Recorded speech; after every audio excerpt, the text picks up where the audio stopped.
नयन सुलगिनी ज्योति ब्रह्म गोदावरी नीलगी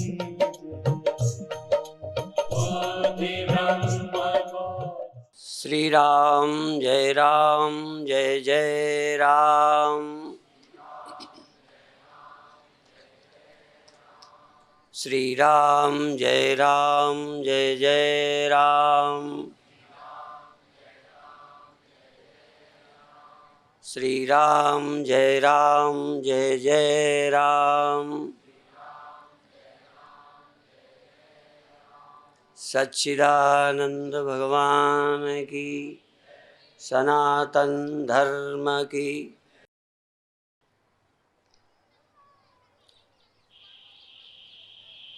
आज अभी सोचता ही आ रहा था, भर्तृहरि शतक का एक श्लोक की एक लाइन, पूरी नहीं, सर्वं वस्तु भयान्वितम भुवि निर्णाम। संसार में सभी वस्तुएं भय देती हैं, भय से युक्त हैं। यद्यपि आप लोगों को लगता होगा कि ताकतवर राजा महाराजा भयभीत नहीं है, कमजोर भयभीत है, पर भर्तृहरि कहते हैं सर्वम वस्तु भयान्वितम। जो कुछ भी तुम्हें मिला है संसार में, सब भय देने वाला ही। राजाओं से ज्यादा डरने वाला कोई और नहीं है। ये जितने मिनिस्टर हैं सब डरते हैं। इन्हें यही डर लगता रहता है, अब क्या होगा, अब क्या होगा। यद्यपि उनके डर को आम लोग नहीं समझते, क्योंकि सहज समझ में नहीं आता। ऐसे ही बलवान लोग भी डरते हैं। तो सर्वम वस्तु भयान्वितम भुवि निर्णाम, मनुष्यों के लिए संसार में सब कुछ भय देने वाला है। यद्यपि लाठी हो तो लगता है हम अभय हैं, ऐसा लगता है। संगठित हो तो लगता है हम अभय हैं, पर आप नहीं जानते, भयभीत नहीं होते तो संगठित ही क्यों हुए। भयभीत नहीं होते तो लाठी की जरूरत ही क्या थी। हम सब डरपोक हैं, डरते हैं। सर्वम वस्तु भयान्वितम भुवि निर्णाम वैराग्यमेवा भयम। वैराग्य ही एक अभय है। अभी अभी देख रहे थे मेरे गुरु भाई, काफी उम्र के हैं, वृद्ध हैं, अस्वस्थ भी हैं, पर कष्ट भी हो सकता है। शरीर छूटेगा, तकलीफ होगी। शायद सेवकों को कभी तकलीफ में भी इनका दर्शन करने का अवसर मिले। पर मैं दावे से कहता हूं कि इनके अंदर कोई ग्लानि, कोई कुंठा, कोई उस तरह की बात नहीं है। कष्ट किसी को भी हो सकता है, चिल्लाना भी पड़ सकता है, वो बिल्कुल अलग चीज है। पर मेरी बुद्धि के अंदर जो इन चीजों के जाने का, शरीर छूटने का, ये होने का भय है, वो ज्ञानियों में नहीं रहता। फिर एक बात बताना चाहूँगा। अभी अभी हमारे कबीर पंथ के महान संत, जो हमारी परंपरा से बहुत पहले से परिचित हैं, जुड़े नहीं कहूँगा, परिचित कहूँ, हमारे गुरुदेव, गुरु भाई, तमाम नाम की लिस्ट सुनाई। बहुत अच्छी बातें सुना रहे थे। सहज समाधि। अब सहज समाधि क्या है? आत्मज्ञान हो, वैराग्यवान हो, बस सहज समाधि है। ना आंख बंद करने की, ना इधर उधर जाने की, न जंगल की, न घर की, कोई शर्त नहीं है। वैराग्य हो, आत्मज्ञान, आत्मनिष्ठा हो, प्रभु का स्मरण, प्रभु की समझ हो, बस है ही कोई दुख नहीं। क्योंकि समाधि तो भी जगत से दुख मिलता है, इसलिए उसे हटाने के लिए लगाते हो। आप कुछ देख के परेशान होते हो, आंख बंद करते हो। किसी की याद से चिंता भय सताता है, इसलिए अपनी स्मृतियों को वहां से हटाते हो।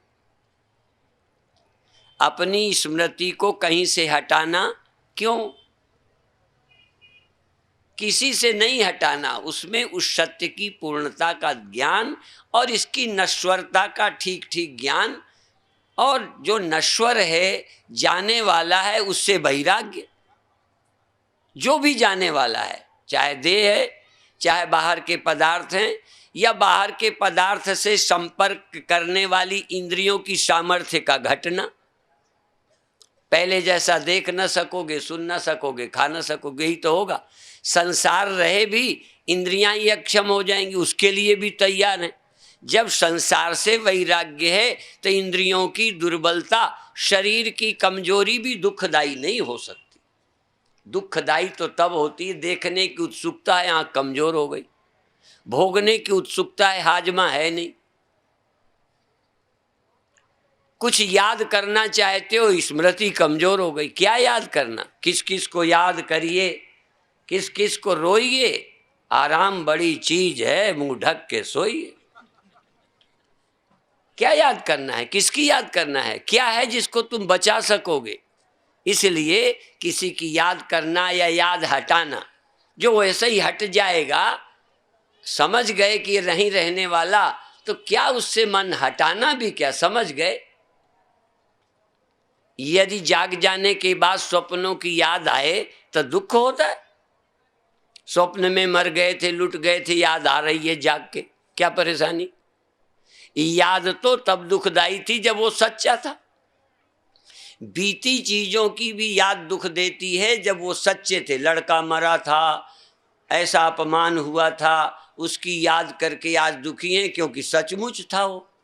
जो सत्य है, जो तुम्हारी समझ में महत्व का है, उसकी याद भी दुखदाई है और याद भी सुखदाई है। जाग जाने के बाद स्वप्न की आई लॉटरी की याद सुखदाई है। जाग जाने के बाद स्वप्न का लुट जाना दुखदाई है। क्या है सुख, क्या है दुख? वैराग्यवान तत्वज्ञानी के लिए किसी चीज का मिलना बिछुड़ना, इसलिए लाभा लाभौ जया जयऊ, लाभ हानि जय पराजय सब बराबर होते हैं। अभी उसे सुनो। यद्यपि ये क्यों सिद्ध कर रहा हूं? क्योंकि आप सुनने के बाद भी मेरे से सहमत ना होंगे, आपको लगेगा कैसे लाभ हानि नहीं। इसलिए ज्यादा क्लियर करना पड़ता है कि आपकी बुद्धि में आ जाए। फिर एक उदाहरण दूंगा, स्वप्न का ही दूंगा, लेकिन आपकी बुद्धि को क्लियर करने के लिए। जागृत के सुख दुख तुम्हें पदार्थों से, व्यक्तियों से मिलते हैं ऐसा हर समय लगता है। हर समय, चाहे दुख चला भी गया, व्यक्ति चला भी गया, व्यक्ति मर भी गया, उस जगह से तुम और कहीं चले गए, पर दुख देने वाले व्यक्ति वस्तु सत्य हैं, लाभ देने वाले व्यक्ति वस्तुएं सच्ची हैं, ये ध्यान रहता है। स्वप्न में क्या होता है?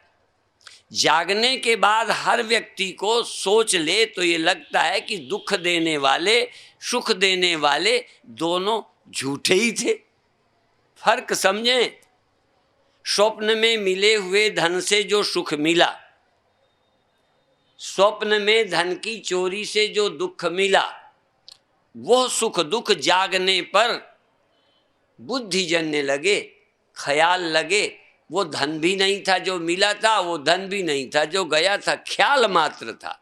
इसलिए स्वप्न के सुख दुख जागने मात्र से चले जाते। या जो बुद्धि मात्र है, वहां पदार्थ थे ही क्या? केवल मेरी बुद्धि थी, पदार्थ भी बुद्धि थे, सुख दुख भी बुद्धि, हानि लाभ भी बुद्धि। ऐसे ही आत्मज्ञान, आत्मा का अज्ञानी, शरीर और संसार में सत्य बुद्धि रखने वाला व्यक्ति इसकी मौत को भी सच्ची मौत मानता है। इस देह की मौत को सच्ची मानता है। मैं देह की मौत मानता हूं, स्वप्न के देह का अभाव मानता हूं, पर क्या स्वप्न दृष्टा का अभाव हो गया? स्वप्न के साक्षी का जागने पर अभाव हुआ? तो जो आज मृत्यु की सोच कर दुखी है, क्या देह के अभाव में चैतन्य साक्षी नष्ट होता है। बाहर के जो इम्प्रेशन मेरी बुद्धि में आते हैं उनका सुख दुख मुझे होता है, मालूम पड़ता है। और फिर मैं बताऊं, मैं नहीं कहता आप पुरुषार्थ का त्याग करो।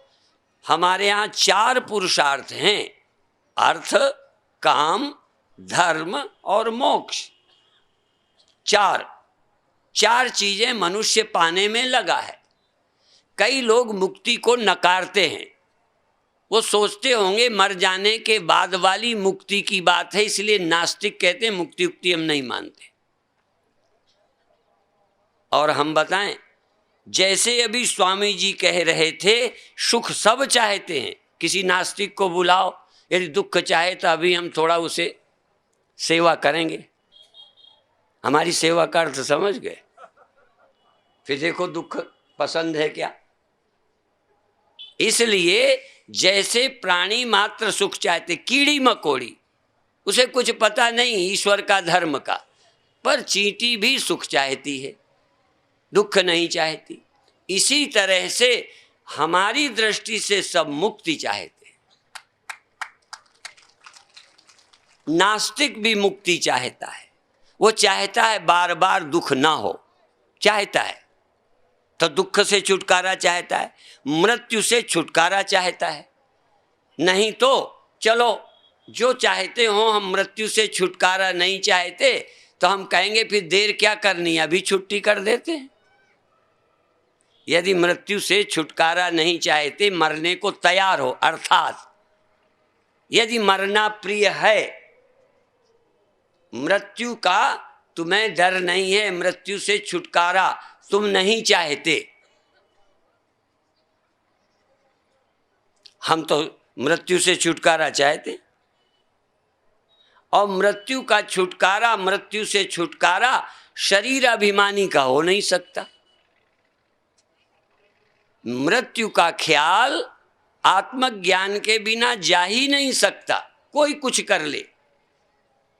हम भी यदि उपनिषद, भागवत, गीता इस सत्य का श्रवण न करें, या और संतों का, जो कबीर साहब हुए, गुरु नानक देव जी हुए, और गोरखनाथ जी हुए, पद्धतियां कुछ रही हों, लेकिन यदि शरीर है और यही सब कुछ है तो सब मर गए।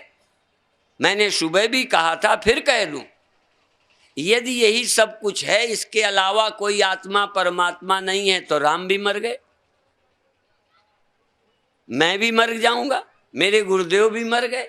यदि नहीं मरे, जरा ध्यान दो, यदि नहीं मरे तो शरीर के अलावा कुछ था जो नहीं मरा। यदि अवतार का बाहरी रूप ही है सब कुछ, अवतार इसके पहले कुछ नहीं थे, तो राम भी गए। है कोई जो बचा?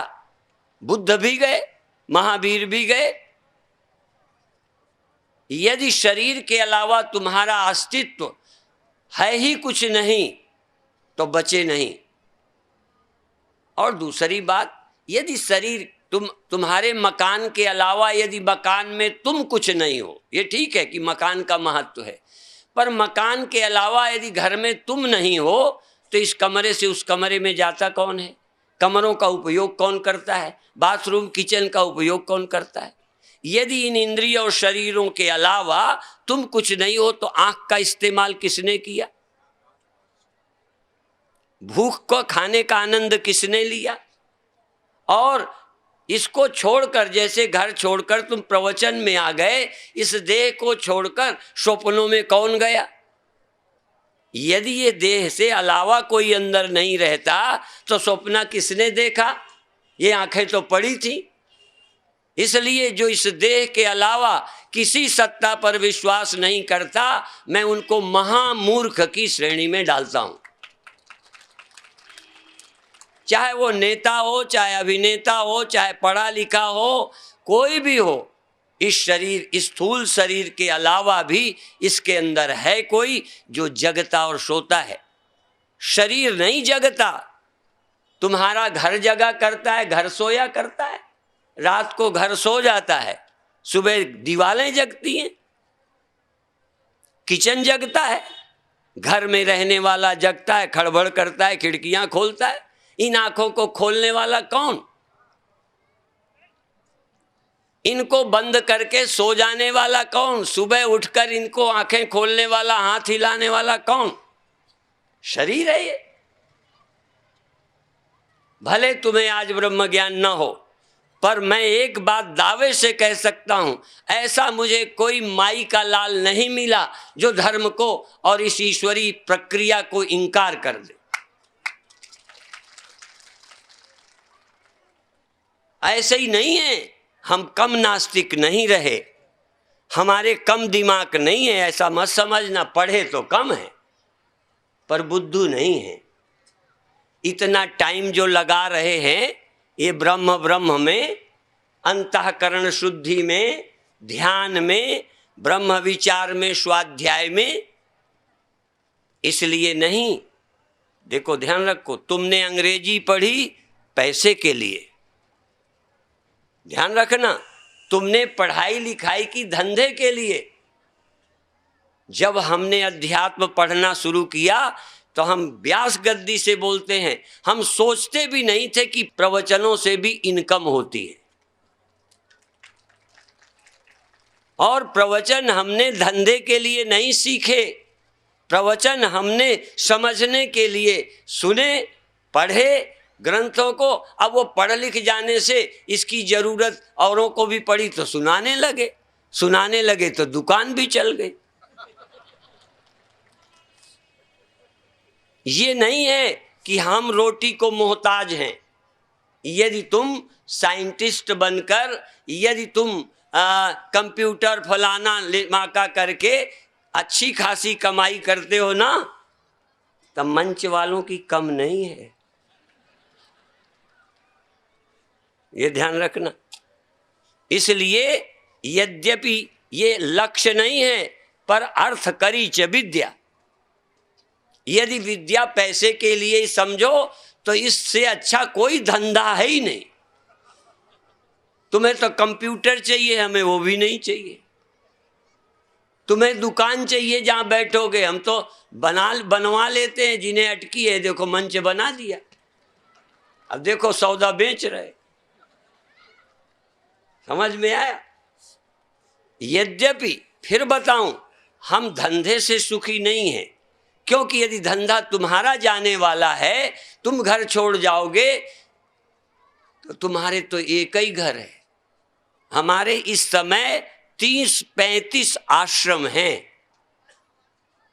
15 विद्यालय हैं, 7 हॉस्पिटल हैं, एक वृद्धाश्रम है, एक मंदबुद्धि बच्चों का विद्यालय है, चल रहे। तो ये मेरे को क्या दे देंगे? साथ साथ वैराग्य की बात समझो। मैं तुम्हारे अपना धंधा इसलिए सुनाता हूं कि तुम्हारी खोपड़ी खराब ना हो जाए, दुकान मत छोड़ना। मैं इसलिए कहता हूं कि कुछ छोड़ने से बनने वाला नहीं गधों की कोई दुकान नहीं है, तो क्या वो मुक्त हैं? वो ब्रह्म ज्ञानी है।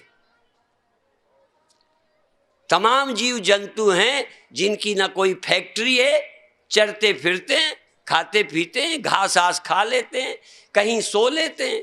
उतने विरक्त अभी हम नहीं हैं। व्यास गद्दी पर बैठ के बोल रहे हैं। जितने गधे कुत्ते सियार लोखड़ी जंगल में रहते, कहीं सोते कहीं खाते, कुछ मिलता, इतना वैराग्य अभी मुझे नहीं है। हाँ, अभी बंगले वालों ने हमें सब व्यवस्था कर दी है। इसलिए मैं तुम्हारी सुख सुविधाओं का विरोधी नहीं, धंधे का विरोधी नहीं, पढ़ाई लिखाई का विरोधी नहीं, लेकिन ये तो समझो इससे होगा क्या? इससे तुम्हें मुक्ति मिल गई, शांति मिल गई, चिंता चली गई? बल्कि जितना ही जोड़ा चिंता बढ़ी है, टेंशन बढ़ी है। इसलिए कहते हैं, और यदि हम पर गुरुदेव की कृपा ना होती, हमारे अंदर वैराग्य ना होता, जैसे स्वामी जी, हम भी बहुत दिन तक एक कपड़े में रहे हैं। सन 62 की ठंडी में जब मछलियां मर गई थी, हमारे एक चादर थी, बस एक लंगोटी, एक चादर में ठंडी, वो भी नहीं, रात का किसी का लेते नहीं थे, बाहर रह जाते थे। हम उरई और शेरसो गांव में थे जब वो ठंडी पड़ी है, मछलियां मरी, जानवर मर गए, उस ठंडी में भी नहीं मरे, बच गए। देखो, मैं वैराग्य का पक्षधर हूं, लेकिन आत्मज्ञान के बिना बिना सत्य के समझे, सत्य क्या है वो कभी नष्ट होता है। उसके लिए सीधा एक वैज्ञानिक सत्य है कि जो चीज उपजती है वो कुछ दिन बाद नहीं रहती है, जिससे उपजती है वो पहले था और उसके रहते भी रहेगा वो, और वो नष्ट हो जाए तब भी। फर्क थोड़ा सा है कि कुछ परिणामी उत्पत्ति होती है। दूध से दही उपजा, पर दही ने दूध को खत्म कर दिया, तब उपजा। पर पानी से लहर उपजी, पानी को खत्म करके नहीं उपजी। फर्क समझे। फिर दही को रिड़क दोगे, वो मक्खन में और मट्ठे में बदल जाएगा, बदलता जाता है। पर जिसकी हम कथा कर रहे हैं वो पानी और लहर जैसा मामला, इसमें भी थोड़ा अभी गड़बड़ है। फिर भी पानी लहर के रूप में कुछ तो हुआ, पर रस्सी सांप बनकर दिखने पर जरा भी कुछ नहीं हुई। रस्सी सांप बन के दिख जाने पर थोड़ी बहुत मांस खून रस्सी में आ गया था, थोड़ा बहुत मरने लगी थी, क्या सिर्फ दिखा। आत्मा रस्सी सर्प की तरह जगत का आश्रय है। इस चैतन्य में जगत रस्सी में सांप की तरह दिखता है। रस्सी का कुछ बिगड़ना नहीं, पर जब तक पता न चले तब तक सब कुछ बिगड़ा लगता है। इसलिए आत्मा का कुछ बिगड़ता नहीं, आत्मा का कुछ बनना नहीं, बनने बिगड़ने की भ्रांति से छूटना है। हमारे गुरुदेव की एक पुस्तक का नाम भ्रांति निवारण था। हम लोग सिर्फ भ्रांति हटाते हैं, कर्तापने की, भोक्तापने की, जन्म की, मृत्यु की, आवागमन की। मुझे तो याद भी नहीं रहता कई चीज़ें, क्योंकि मैंने कभी तैयारी नहीं की, तो प्रवचन में कई गलतियां भी हो जाती हैं। कभी कभी फिर मैं अपने शिष्यों से पूछ लेता हूं कि खडूर्मियाँ क्या क्या हैं। 6 उर्मियाँ, उर्मी माने लहरें, पर 6 अब मुझे याद नहीं रहती। पर ये जानता हूं कि जो चीजें आपको सुख या दुख दे रही हैं, सुख भी या दुख भी, वो न रहने वाली हैं। कुछ भी, चाहे स्वप्न सुखद हो चाहे दुखद, स्वप्न तो स्वप्न है। सत्य की उपलब्धि जगने पर होती है। स्वामी जी अभी सुना रहे थे, सब सुख चाहते हैं, और एक बहुत अच्छी बात कही थी कि कोई ऐसा नहीं जिसे सुख का कुछ अनुभव ना हुआ हो। और अभी सुन रहे थे ना कि जल में हाथ डाल दिया, वो गर्म था। असल में फिर ध्यान दो, सुख भी जो तुमको मालूम पड़ा है, इसीलिए तुम फंसते गए हो। सुख चाहिए, चाहिए नहीं होता तो तुम धोखा ही नहीं खाते। ध्यान रखो, तुमने 7 रुपए का नकली नोट में ठगे गए, 300 का नकली नोट तुम्हें मिला। नकली चीज भी धोखा तभी देती है जब उसकी असली हो। सुख जरूर असली है, पर जो हमें मिला वो नकली है, ध्यान रखना। और नकली सुख के कारण ज्यों ज्यों तुम दौड़ते गए, त्यों त्यों फंसते गए, सुख से और दूर हो गए। निश्चित यदि सुख की अनुभूति कहीं ना हुई होती तो तुम पागल नहीं हो जो फंस जाते। मछली जब पकड़ी जाती है तो जो उसे प्रिय है उसी के द्वारा पकड़ी जाती है। उसे भोजन चाहिए, मछली पकड़ने वाले आटा लगाकर कांटे में, वो मछली आटा को खाती है, वो कांटा गले में फंस जाता है। आप बिल्कुल गलत नहीं हो, बहुत समझदार हो। मछली क्या करे बेचारी, आटा पसंद है, भूख है। आप क्या करो बेचारे, मुझे मालूम है तुम्हें मजा आता है खाने में, मजा आता है कुछ करने में। अब उस मजे में फंस गए। मेरे गुरुदेव कहते थे मजा में कजा और सजा है। अब चाहिए भी, देखो चाहिए भी, चाहिए मुझे भी। देखो व्यास गद्दी से बोलता हूं, मुझे भी चाहिए, पर इतनी समझ चाहिए कि ये वाला कहीं नकली तो नहीं है। भले भले लोगों को बदनाम करने का कुछ पत्रिकाओं ने ठेका लिया है। धर्म विहीन समाज बनाना उनका पहला कर्तव्य है।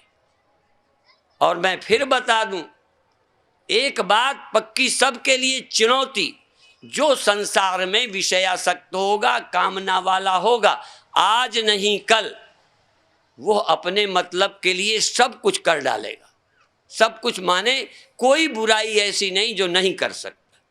उन्हें विश्व की हत्या करनी पड़े तो कर डालेंगे। आप जानते हो दीनदयाल जी की हुई, उपाध्याय की, इंदिरा गांधी की हुई। मैं अच्छे बुरे का विषय नहीं कहता, मैं इतना कहता हूं जिसके भी स्वार्थ को धक्का लगता है, और हम बचे हैं अभी भगवान की दया से। नहीं, कई लोग हिट लिस्ट में हैं। मैं इसलिए बोलना चाहता हूं कि कामना वाला आदमी अपनी कामना की पूर्ति के लिए यदि 7 और 5 वर्ष की बच्ची जो किसी लायक नहीं है उसके साथ बलात्कार कर सकता है, और अंगभंग हो जाते हैं, मर जाती है या मार दी जाती है। यदि काम का अधिक प्रचार होगा, स्वार्थ का अधिक महत्व दिया जाएगा, तो समाज बिगड़ेगा। हम लोगों में भी काम है, जरा ध्यान रखना। हम में भी क्रोध है, हम में भी लोभ है, पर इतनी अति नहीं है कि हम धर्म का अतिक्रम कर जाएं, मर्यादाओं को छोड़ दें, पागल हो जाएं। काम अधिक होगा, पागल हो जाओगे। क्रोध किसको नहीं आया, मुझे जरा सामने करो जिसको कभी नहीं आया।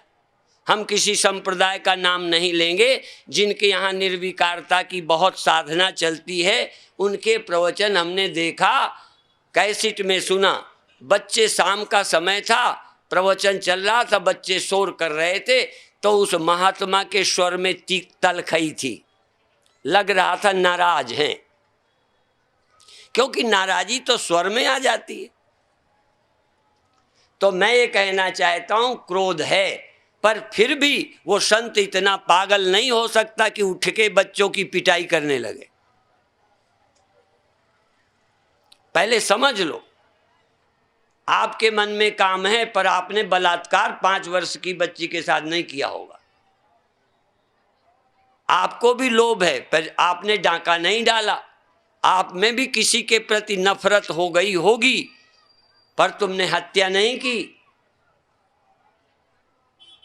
इसलिए या तो कमजोर हो, ध्यान रखना, या थोड़ा थोड़ा सत्संगी हो। बहुत चीजें मन में आ जाती हैं कभी कभी आपके प्रेम से, और छोड़ो, तुम बिल्कुल बुरे आदमी नहीं हो। तुम पैर छुओ, पैर पकड़ो, दौड़ पड़ो, निकलने ना दो, मेरी गाड़ी छूट रही हो, तब तुम मुझे अच्छे नहीं लगते हो। पर तुम्हारे अच्छा न लगने पर भी कभी कभी अंदर स्वर रूखा भी होता है, पर इतने तक रह जाते हैं। इसलिए काम, क्रोध, लोभ, मोह, भय, हर अंतःकरण में वृत्ति उठती है स्वप्न की तरह, पर ज्ञानी जागता है, सावधान होता है, उससे मुक्त होता है। अज्ञानी अब जिससे बैर हो गया उसकी बदला लेने की तैयारी करता है। फर्क समझ लो। हम अपने विकार को खत्म करते हैं विचार द्वारा, और वो अपने विकार को, क्रोध को, ईर्ष्या को, जलन को, कामना को पूरी करने के लिए सामने वाले के नुकसान की परवाह नहीं करता। फर्क समझिए। हम वो वक्ता नहीं हैं जो सत्य को छिपाएं।